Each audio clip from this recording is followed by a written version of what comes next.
Hey everyone, it's the Koopa Man.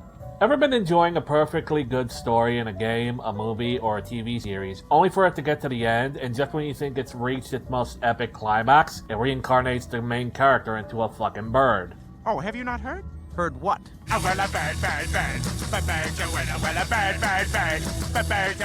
There are many parts to a good story.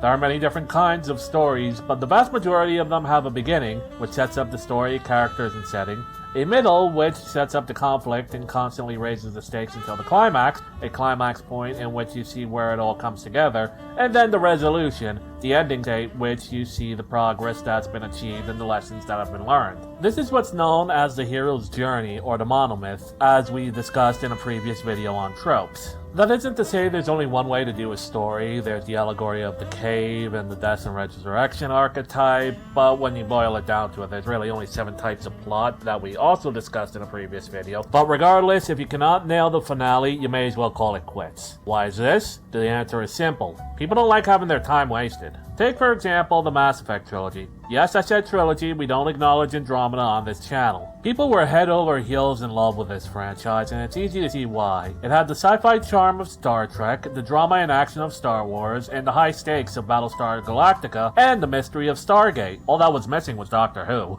It was like a blending of all the best sci-fi franchises. People were invested in the story, they were invested in the characters, they were invested in Commander Shepard. Then comes Mass Effect 3's ending, where the threat of the entire game, the Reapers, come to invade Earth and it turns into an all-out war with your friends and war assets on the line. You go through the final corridor and what do you find? The ending of this legendary trilogy spans into some faux philosophical bullshit with a multiple choice ending that basically amounts to the choice you're given at the beginning of every Pokemon game. Red, blue, or green.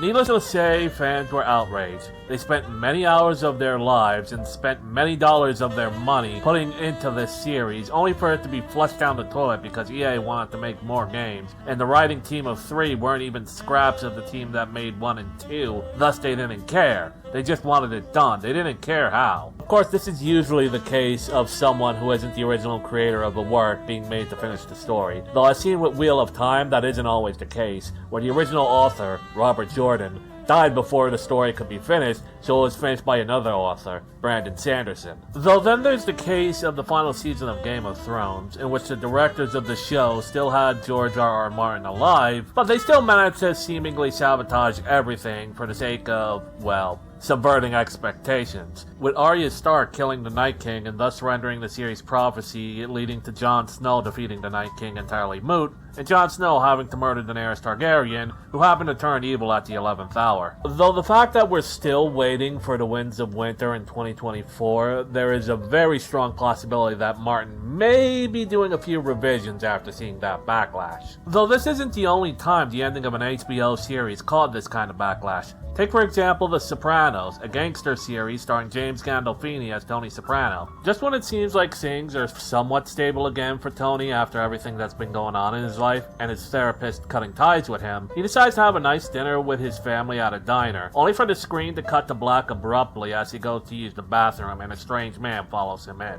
Now it isn't a huge logical leap to say that Tony got whacked, and that's sort of the thing the audience kind of signed up for. The issue is, even though that Tony Soprano was not a good man, the way he was portrayed by James Gandolfini had a lot of people still rooting for him, despite how horrible he was, and still managed to show a more nobler side to him. That and the fact that we didn't even see it, but that's it. The Sopranos wasn't really a movie. It was trying to portray itself as gritty as real life. And in real life, you don't see or hear the bullet. Then there's the endings where you find out that the stakes and plot basically amounted to nothing. Normally in a comedy or a cartoon like SpongeBob, where he and Squidward wandered and suffered to deliver a pizza, or in Hey Arnold, where Arnold and Gerald lost his grandpa's watch he had copies of, it's used as a punchline. Other times, however, it's just made to be a pointless filler episode and not even the actors like it, such as Move Along Home from Deep Space Nine. Least favorite, it's kind of a toss-up. You remember this? I remember.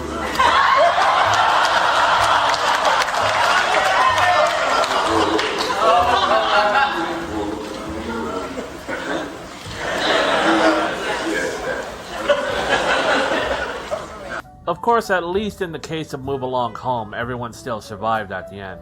Sometimes those type of shaggy dog stories end with the dog dead at the end, such as Red Dead Redemption 1, where the protagonist, John Marston, after hunting down his former gang members for the government and now wants to retire peacefully with his family, is shot dead by said government for his trouble. Not to say that this outcome is entirely unbelievable, the government does this sort of thing regularly, but come on! There are examples of an ending where the hero dies that do work, such as Halo Reach, where Noble Six does die on Reach, but he goes out like an absolute Chad, and the mission to secure the map to the Halo relay that John 117 will be going to has been fulfilled. There is hope for the future, at least. There is also Infamous 2, where the hero, Cole McGrath, sacrifices his own life so the world can be cured of the radiation poisoning that the device that gave him powers, the Ray Sphere, unleashed upon the world. And in doing so, he fulfills his destiny in defeating the massive Ray Sphere-powered enemy known as the Beast. Sometimes the heroic sacrifice is the best kind of ending you can get. And sometimes,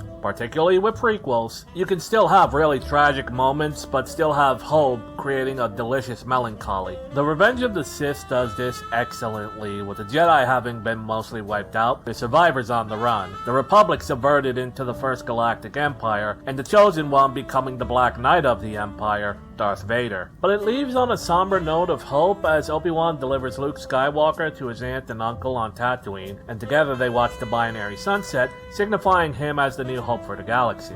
Of course, sometimes an ending seems so unlikely it borders on absurd and can only be explained by the writers wanted it this way. This is what's called as a Deus Ex Machina. Examples include in The Rise of Skywalker, where Rey and Kylo Ren end up being somehow part of an unestablished Force duel, allowing them to teleport solid objects between the two, or in Sonic 06, where after being killed, Sonic is brought back to life by the Chaos Emeralds and a kiss by a human girl. Oh dear God, get the clip.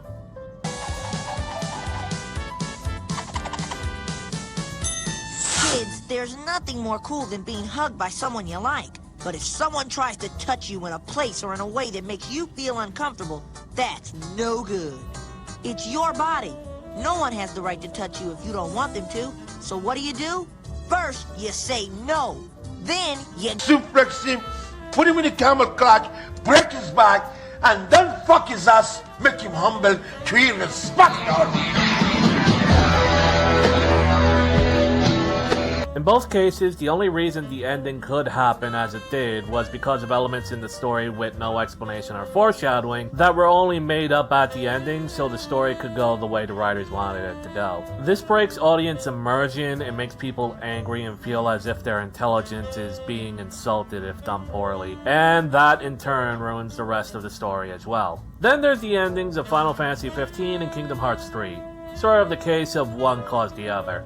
For the latter, I just pretend that Sora didn't disappear and he and Kairi grew up, got married, and had 11 kids. The story should have ended at 3, but that's a topic for another video. And let us not forget the most hated of ending tropes. It was all a dream. To keep things brief, this is a controversial one that's rarely ever been done right, with examples being from Dallas with Bobby Ewing in the shower, The Wizard of Oz because God forbid fantasy worlds and isekais exist during the Hays Code, or more recently, Star Trek Enterprise.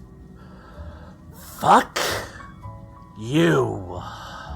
Needless to say though, without a good ending, you just end up leaving a bad taste in people's mouths. People invest their time and money in storytelling media. They don't want to be taken as fools, and they want a good, satisfying story that has a satisfying and acceptable ending. It doesn't need to be a happy ending all the time. Tragedies are a thing that exists, but it does need to have a logical through line. No nonsense, no abrupt cuts at the end, and certainly no cliffhanger shenanigans. Looking at you, Desolation of Smaug. Anyway, that's enough out of me. I'll just stop right here. This has been the Koopa Man. If you like this video, give me a like and subscribe as it helps me with the algorithm. If you know any other endings that ruin your favorite stories, talk about them in the comments. And until next time, game on.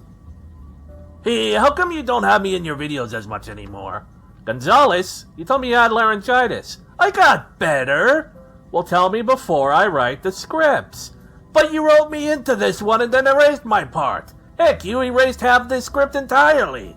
Oh, bitch, bitch, bitch.